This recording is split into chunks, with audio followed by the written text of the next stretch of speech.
syndicats des travailleurs et travailleuses des postes, ce qui comprend l'île de Montréal, grande partie de la Rive-Nord, grande partie de la Rive-Sud.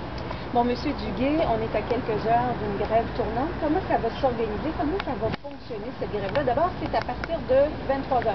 23h30, il faut comprendre qu'à 23h30, c'est les gens qui travaillent au centre de tri principalement, et certains camionneurs qui vont être les premiers à ne pas rentrer au travail.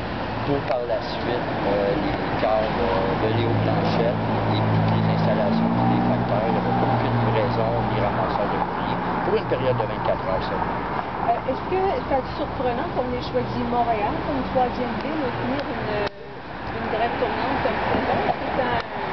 Écoutez, il y avait certaines pressions. Présentement, il y a une certaine intransigeance de l'employeur sur les planchers de travail.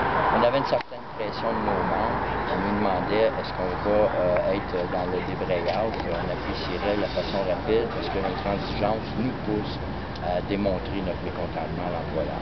Vous parlez de Montréal spécifiquement. Là. Oui, au niveau des relations sur le plancher, c'est assez difficile.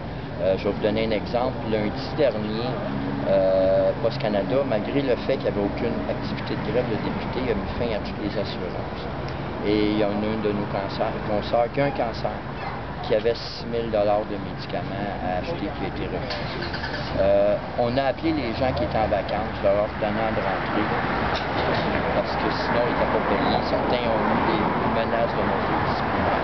Donc ça crée un gros mécontentement. Moi, il y a un membre qui m'a appelé à minuit chez moi pour me dire qu'il venait de recevoir un appel de retourner au travail. Donc, à la section locale, ici même à Montréal, on dépasse des cadres, des demandes nationales par rapport peut-être à la santé et sécurité au travail. On dépasse vraiment de ce cadre-là l'insatisfaction.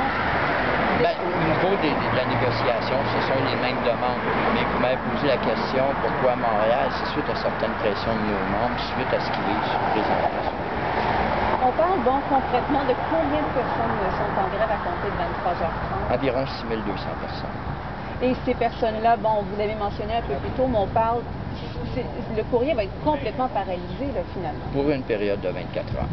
Est-ce qu'on peut avoir une idée du volume de courrier qui peut transiter par la grande région montréalaise pour avoir une idée si des répercussions que cette grève-là va avoir, non seulement ici, mais peut-être un peu partout à travers le Québec? Présentement, c'est difficile parce que, effectivement, la population est au courant qu'il y avait une possibilité. Il y a moins de courrier qu'habituellement. Et encore quand même. Mais de vous donner une quantité, pour moi, c'est impossible. Non. Je sais juste qu'il y a une petite baisse présentement due à la possibilité de courrier. Et c'est pour ça qu'on voit de façon par secteur que c'est une grève rotative pour essayer, dans la mesure du possible, de mettre une pression pour pousser la négociation, mais en même temps de perturber le service le moins possible. On a des demandes d'amélioration du service. Comme vous parliez, la sécurité est un enjeu majeur. Probablement que demain, on va tenter de mettre sur pied une simulation de la méthode actuelle et de la future méthode de livraison qui est députée à Laval. On va essayer d'inviter les journalistes à une simulation que vous compreniez quand on dit la sécurité qui est en péril avec le travail à alias multiple, vous allez visualiser. Parlez-nous concrètement, là, quelles sont vos demandes à cet effet-là? Bon, il y a tout le volet santé et sécurité, comme on vient de dire, la livraison alias multiple, la façon de travailler à l'interne avec la nouvelle technologie, où il y a deux hauteurs de cassettes à vider. Pour les petites ou les grandes personnes, c'est excessivement problématique. Et le travail à 2 glaces. Puis également, son enjeu social, les clauses orphelins. On ne peut pas accepter que les futurs employés n'aient pas le même fonds de pension, qu'il n'y ait pas la même sécurité d'emploi et qu'ils commencent à un salaire de beaucoup inférieur.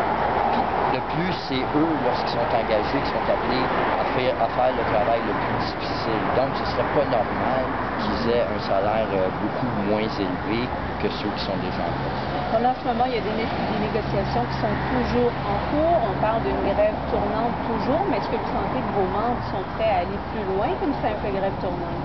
Je crois que la stratégie qui est développée par le National présentement, les membres l'appuient et sont contents de la stratégie.